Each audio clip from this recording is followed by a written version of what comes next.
ang ating sitaw. So pinakain ko din sa kambing. So ayun, no? So batang kambing kumakain din, no? Ito basta hindi ka matunawan. So yan. Dali lang. Napakasimple.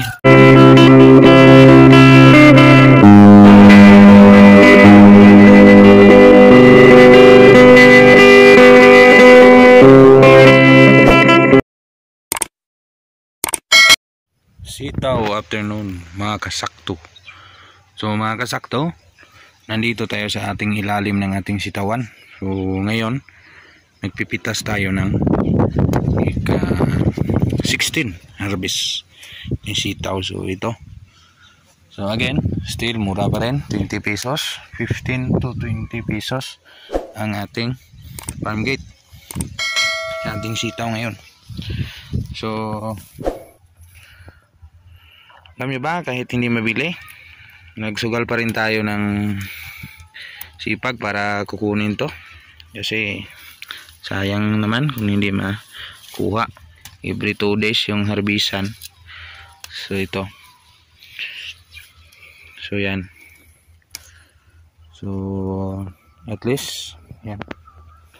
Doon. Din sa taas, tumpok. Dalawa yan. So may doon pa. So, more or less nasa kilo pa rin, hindi bababa sa kanyang minimum 20 kilos. So yun lang palagi yung ating harvest ng ating sitaw. Pero yung hindi pa binagyo, marami-rami. So kung hindi sana binagyo, so yung presyo, so ganun pa rin. Taas yung demand, malaking supply, so bababa naman yung presyo. So pangit na yung ating sitaw, no? Para ng mga kamuti. So may nakadaan dito, nanghingi.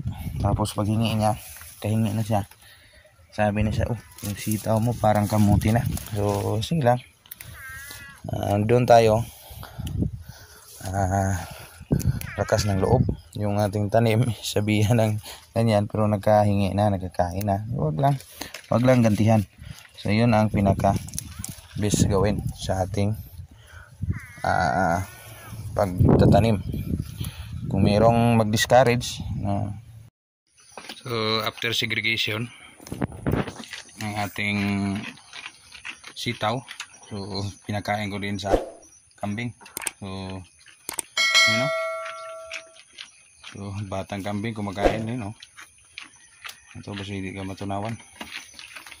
So yan ang function ng ating farm. Kung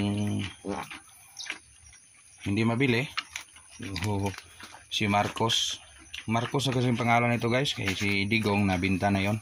Kung sino ang presidente ng Pilipinas, yun ang pangalan ng aking lalaking kambing nga, Turo. So yun, no? Yan. So yung isa diduda pa na pagkain ba to, hindi. Yun yung babae, yung isa hindi ko kumakain, no? Si Digong, si Marcos, yung inahin niya, malakas dumura. Yan. So busy tayo, may after selection may napili tayo, so pinakain natin sa alagang kambing. Sitaw yan. So wag lang sobrahan kasi lahat ng mga buto delikado sa mga hayop. Yan, tandaan nyo. Mayroong mag-discourage na, oh, harvest mo ba yan? Ang mura ngayon.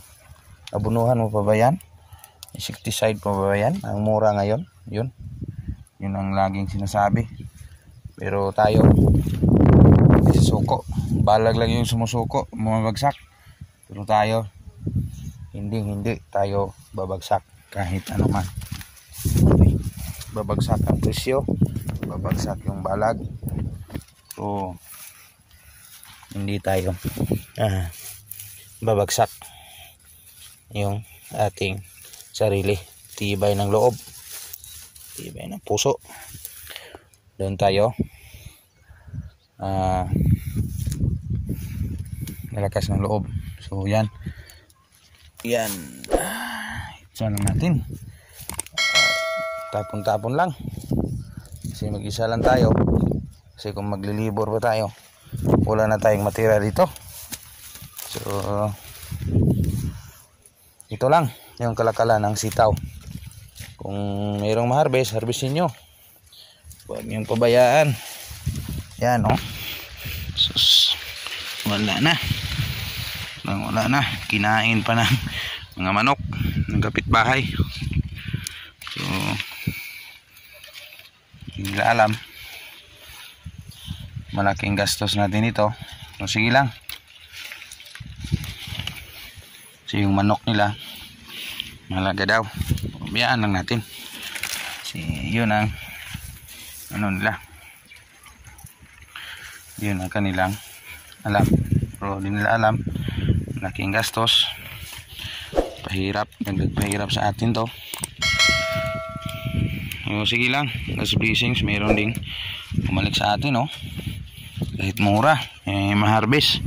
16 harvest ng ating sitaw. Variety Star Premium na ang Condor. Mabawi si Condor dito sa sitaw. Pero yung tawag nito yung litos namin Condor, ha. Hindi pa kami nakalimot nun. So, yan. Kuha, tapon lang. So maraming tumpok na doon sa hilera sa kabila. Sinadya ko sa dyan itumpok guys, kasi yung balag niya yan wala na. Dito na lang yung balag sa gilid. Sa gilid, sa gitna mayroong kunti. Dito wala na lahat. Bumabalik na yung mga talong na hindi natin binunot. So ito pa, oh. Mata-mata tayo. So yan, mahaba pa. So yung ating sitaw guys, pasinsa lang yung pinakailangan. So ito naman, para tayong nag-training ng Scout Ranger nito. Yan, kuha sa ilalim. Dami naman bunga guys. Ilalim. Sitawan, mura. No, walang problema. Presyo ka lang. Tatanim at magtatanim pa rin kami. Anyway guys, hindi naman ito lugi. Kasi bawi-bawi naman to. Kasi pang 16 harvest. So yung maintenance niya, kaso lang ko talaga pag yung tanim is mapakinabangan pa, talagang haharvest ako ng haharvest, pakain ako ng pakain basta bunga yung aking tanim guys. Ganun talaga ako. Kung tingin ko sa dahon is pwede pang mapagkitaan, pwede mo pang alagaan, kahit yung presyo di na bali, basta hindi lang matapon. Natapunan ito ng mga 20 kilo siguro ang nakaraang harvest. 20 kilos, pero hindi pa susuko si Insakto TV. Talagang harvest na harvest talaga, oh. So lalim na yung iba. So ang nakaano kasi nito guys, yung purpose ko nito, nag-harvest. So exercise naman to. Camping natin pag kumakain yan, no? So gulang na yung iba. So segregation mamaya, pagkita natin i-continue kung aabot pa ba sa 20 kilos. So yan lang muna ang kunting update dito to sa sitawan na parang kamuti. Yan, oh, nasa ano na, gumagapang na. Canlaon City, Negros Oriental, kasing dilim ng Bulkan Canlaon, kasing dilim ng ating sitawan na bumagsak ng dahil sa bagyong Karina. Pero hindi tayo patatalo, talagang ipagpatuloy pa rin natin kasi yun ang ating pinagkukunan.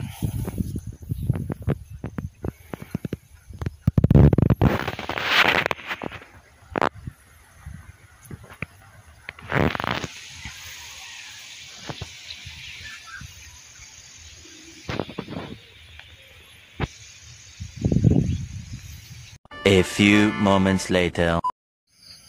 So kasakto, tapos na nating na-segregate yung ating sitaw. So ito na yung inabot. So again, system lang yung gamit natin, more or less nasa 20 kilos ito ating sitaw. Wala kasi tayong weighing scale ito guys, pero estimate ko lang nandun yun, papasok ito sa 20 kasi ito sobra, ito 10, mga almost 15, so mga 20 plus. So nakuha pa rin yung 20 kilos average every harvest, 16th harvest Star Premium ng Condor.